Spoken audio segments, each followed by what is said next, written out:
네, 오늘 우리에게 주어진 말씀은 전도서 2장 1절부터 11절 말씀입니다. 전도서 2장 1절부터 11절 말씀입니다.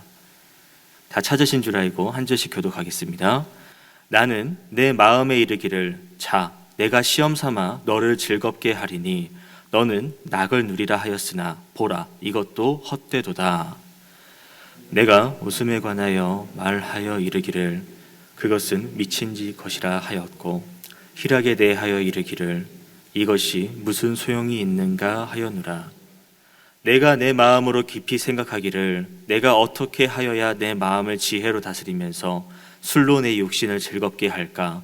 또 내가 어떻게 하여야 천하의 인생들이 그들의 인생을 살아가는 동안 어떤 것이 선한 일인지를 알아볼 때까지 내 어리석음을 꼭 붙잡아 둘까 하여 나의 사업을 크게 하였노라.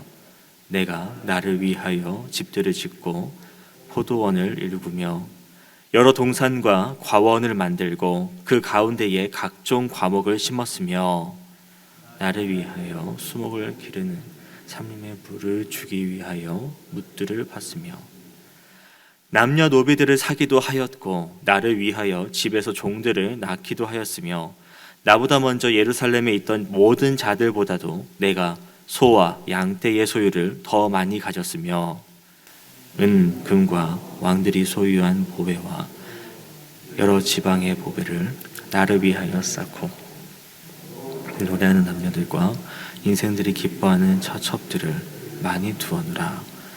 내가 이같이 창성하여 나보다 먼저 예루살렘에 있던 모든 자들보다 더 창성하니 내 지혜도 내게 여전하도다. 무엇이든지 내 눈에 원하는 것을 내가 금하지 아니하며 무엇이든지 내 마음이 즐거워하는 것을 내가 막지 아니하였으니 이는 나의 모든 수고를 내 마음이 기뻐하였음이라. 이것이 나의 모든 수고로 말미암아 얻은 몫이로다. 함께 읽겠습니다. 그 후에 내가 생각해 본즉 내 손으로 한 모든 일과 내가 수고한 모든 것이 다 헛되어 바람을 잡는 것이며 해 아래에서 무익한 것이로다. 아멘. 각자마다 다 다르죠. 다 다르겠지만은 보통은 누구나 행복하게 살기 위해서, 잘 살기 위해서 온갖 노력들을 하고 계시고 있습니다. 그러니까 잘 산다는 질문을 던졌을 때 뭐가 잘 사는 거예요? 라고 물어본다면 이제 뭐 건강한 것이라 말씀하는 분도 있겠고 자유로움이라 말씀하시는 분도 있겠고 뭐 다른 그 무엇도 있겠지만 아마 가장 대중적으로 나오는 답은 돈을 많이 갖고 있는 것이 아닐까. 그래야 내가 원하는 것도 내가 가고 싶은 것도 내가 먹고 싶은 것도 자유롭게 할 수 있으니까 말입니다. 그래서 사람들이 한때만이 아니라 뭐 이제 로또라던가 복권이라던가 뭐 이제 코인이라던가 주식 이런 부분에 많이 신경 쓰고 거기에 소망을 품는 것을 보면 이제 나도 남부럽지 않게 살고 싶은데 열심히 일해도 남들만큼 살지 못하는 또 어떤 비교 대상에 의해서 자신이 너무 초라해지는 그래서 내 자신이 내가 사는 것 같지 않고 행복하지 않고 평안이 없는 남을 부러워하는 그 모습이 너무나도 처량한 그렇기에 어떤 다른 무언가에 계속 소망을 갖지 않나라는 생각이 듭니다. 물론 노력을 안 하는 것도 아닙니다. 자기도 고생을 하고 고통을 당하는 그런데도 계속 열심히 해나가지만 그래도 정작 다가오는 것은 내게 주어진 것은 많지는 않은 그래서 행복하지 않고 불행하다 생각하고 무언가 다른 곳에 다른 즐거움과 다른 곳으로 이런 고통과 고난들을 잊어버리려고 하는 그런 모습들이 많이 보여집니다. 그렇다면 우리 그리스도인들에게 잘 사는 것이 무엇이냐라고 물어본다면 우리는 무엇이라고 말할 수 있을까요? 앞서 말씀드렸듯이 그리스도인이라고 말하니까 무언가 이제 교회 잘 다니고 하나님 잘 믿고 그리고 말씀대로 사는 뭔가 신앙적인 대답을 하려고 생각을 할 것입니다. 그렇다면은 돈을 많이 버는 게 돈 버는 게 잘못된 것이냐? 그건 아니거든요. 뭐 이제 그리스도인들도 돈 벌 수 있는 거 아닙니까? 그래서 이제 하나님 나라를 위해서 하나님의 뜻을 위해서 내가 선한 일을 섬기고 싶습니다 라고도 말할 수 있겠습니다. 그런데 제가 왜 여기에 생각나는지 모르겠지만 사도행전 5장을 보면 아나니아와 또 사피라라는 부부가 나오지 않습니까? 그 부부가 이제 그 초대교회를 위해서 자기의 땅을 팔고 그리고 그것을 그대로 봉헌하려고 했는데 막상 그 본을 보니까 생각보다 많았는지 또 그새 탐욕이 생겼는지 일부를 숨겼다가 거짓말을 했고 그리고 결국에는 숨이 멎어지는 것을 그런 장면이 있었습니다. 그러니까 이런 유혹, 그런 세상의 즐거움을 바라보는 것이 나쁜 건 아닌데 우리가 마음의 중심이 제대로 잡혀있지 않으면 쉽게 흔들릴 수 있다라는 것이죠. 그러니까 또 드는 생각이 이런 거예요. 돈 많이 버는 사람들은 어떨까라는 거죠. 하나님을 믿는다고 말하는 우리가 저도 뭐 돈이 많이 있으면 좋겠지만 돈 많은 것 때문에 제 믿음이 흔들릴 수 있는 상황이라면 그것을 포기하는 게 맞을 텐데 그러면 하나님을 믿든지 안 믿든지 돈 많은 사람들은 어떻게 했냐는 거예요. 행복할까? 즐거울까? 기쁠까? 라는 생각입니다. 그래서 성경에서 가장 부자라고도 말할 수 있는 인물이 솔로몬인데 오늘 이게 그 전도자지 않습니까? 그 전도자가 하는 말을 오늘부터 좀 보자라는 것입니다. 1절에 보시면 전도자가 이런 말을 합니다. 내 마음에 이르기를 자 내가 시험 삼아 너를 즐겁게 한다라고 말합니다. 전도자가 내 마음에 이르기를 이라는 말은 내가 나를 즐겁게 한다라는 말이죠. 내가 이제 즐겁게 하기 위해서 어떤 것을 해볼까 스스로에게 질문을 던진다라는 것이에요. 1장에서 우리는 이런 말씀을 봤었습니다. 전도자가 지혜는 번뇌를 낳는다. 지식은 근심을 더한다. 그러니까 이런 계속 헛된 것이니까 그 헛된 것을 극복하기 위해서 다른 무언가를 찾아보자라는 것이에요. 그 중에 하나가 오늘 2장에서는 세상의 즐거움을 찾아보자라는 것이었습니다. 그래서 그 즐거움을 찾아러 갔던 것이 무엇이냐면 3절을 보시면 이렇게 말합니다. 내 마음으로 깊이 생각하기를 내가 어떻게 하여야 내 마음을 지혜로 다스리면서 술로 내 육신을 즐겁게 할까? 세상의 즐거움을 술에서 찾는다는 것이에요. 그래서 술을 통해서 내 육신을 즐겁게 해먹는 장면도 나오지만 근데 이것도 헛된 것임을 깨달았다라는 것이에요. 이제 술 마셔보신 분들은 잘 아시겠죠? 이제 뭐 드라마나 다른 영화 같은 장면에서도 술 취하는 장면들을 보면 신납니다. 즐겁습니다. 이제 그런 내가 괴로워하는 부분들, 답답한 부분들을 술로 털어낸다고 표현을 하고 그리고 뭐 즐거워서 노래 부르기도 합니다. 근데 문제는 그 술 마신 다음 날이죠. 그 숙취라던가 그런 속쓰림이라던가 그것 때문에 또 머리를 붙잡고 막 아파하면서 내가 왜 또 술을 마셨지 이런 장면들이 나온다라는 것이에요. 그러니까 솔로몬 같은 경우도 그 술 마시는 사람들을 보니까 즐거워 보이는 거예요. 신나 보이는 거예요.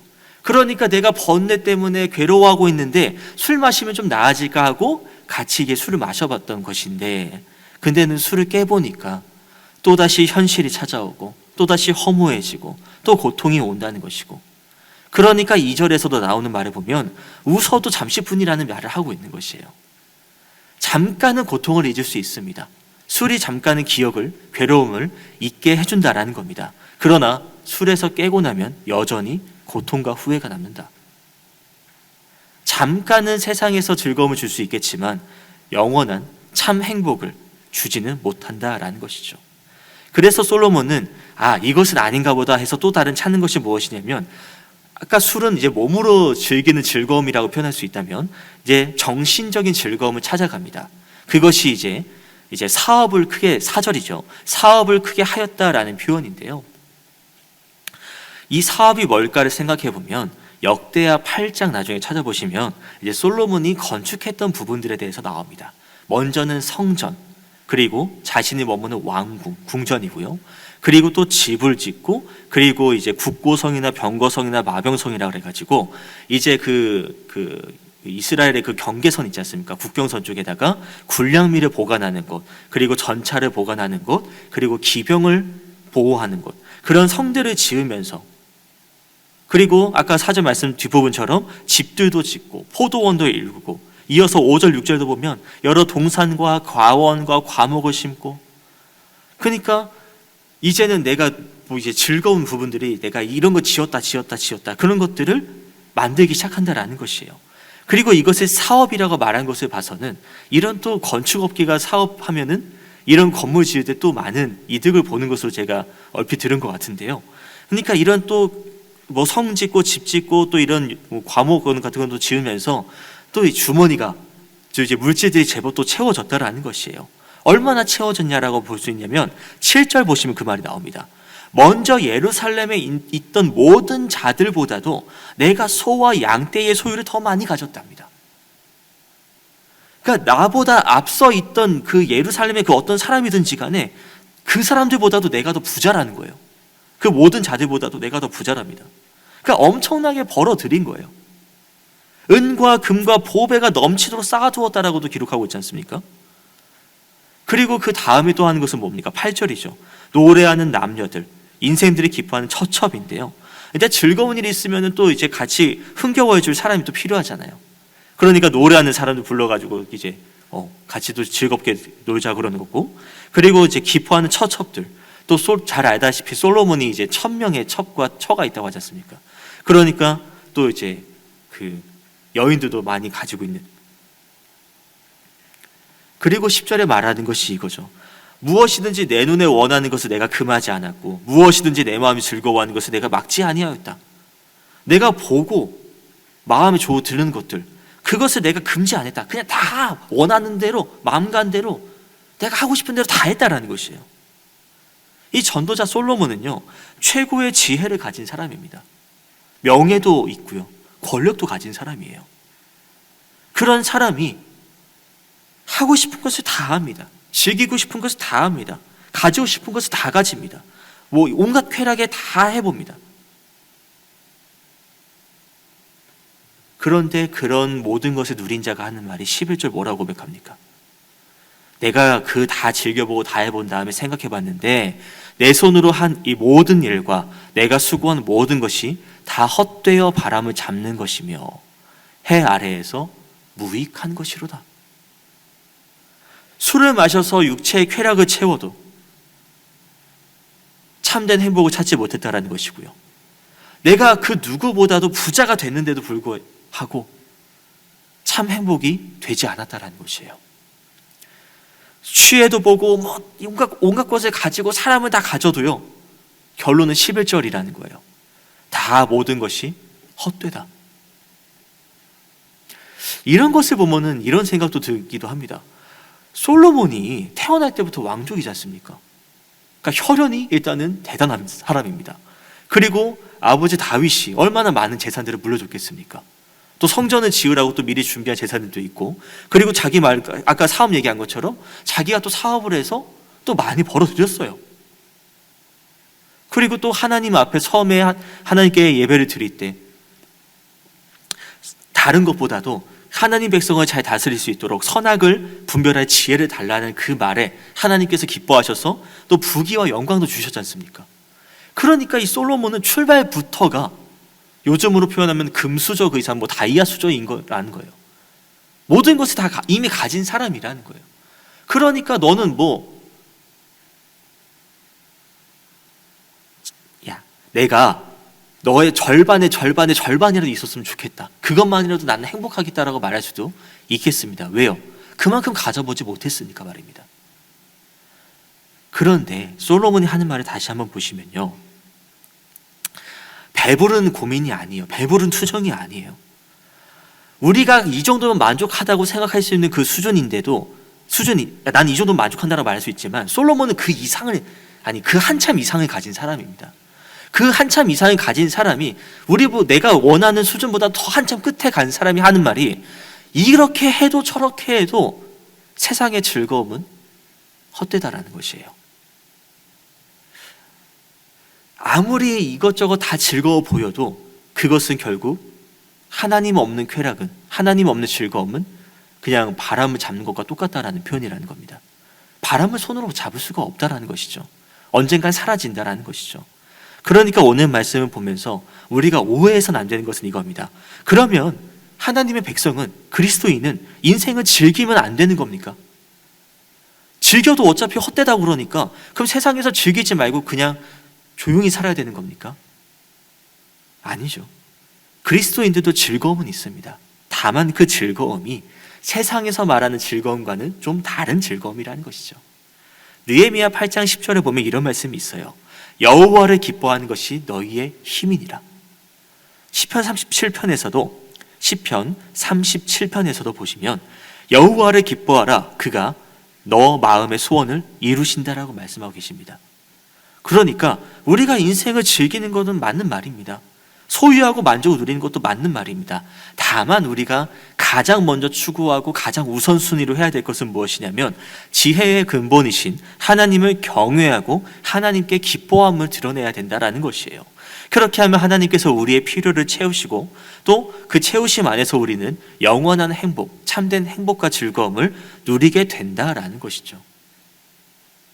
우리가 이것을 아는데도 눈에 보이는 것들 다른 걸로 흘러갈 때가 있는데, 근데 그 끝은 결국에는 헛되다라는 것을 기억해 주셨으면 좋겠습니다. 그 영원한 행복과 즐거움 주시는 게 우리 하나님이시고, 그리고 예수님도 신약에서 요한복음 7장에 이런 말씀 하시지 않습니까? 명절 끝날 그 큰 날에 예수께서 외치십니다. 누구든지 목마르거든 내게로 와서 마시라. 나를 믿는 자는 성경의 이름과 같이 그 배에서 생수의 강이 흘러나온다라고 말씀하십니다. 주님은 우리에게 물을 제공해 주시는 분이에요. 생명의 물을 주시는 분이고, 그리고 나를 지켜주시는, 책임져 주시는 분이라는 것입니다.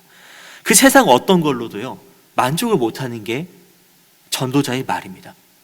잠깐은 우리가 만족할 수 있어도 결국에는 허무해지는 것이, 헛된 것이라고 말하는 것이 그 세상 모든 것을 누렸던 전도자의 말이었습니다.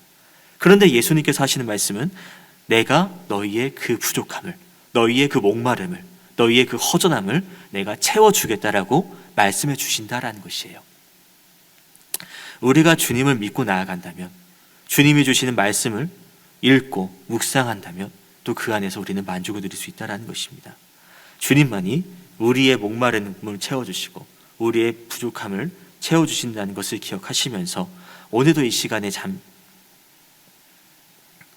말씀을 읽으시면서 주님이 주시는 음성을 기대하시면서 오늘 하루도 주님과 동행하시길 소망합니다. 각자 말씀 묵상할 시간을 갖도록 하겠습니다.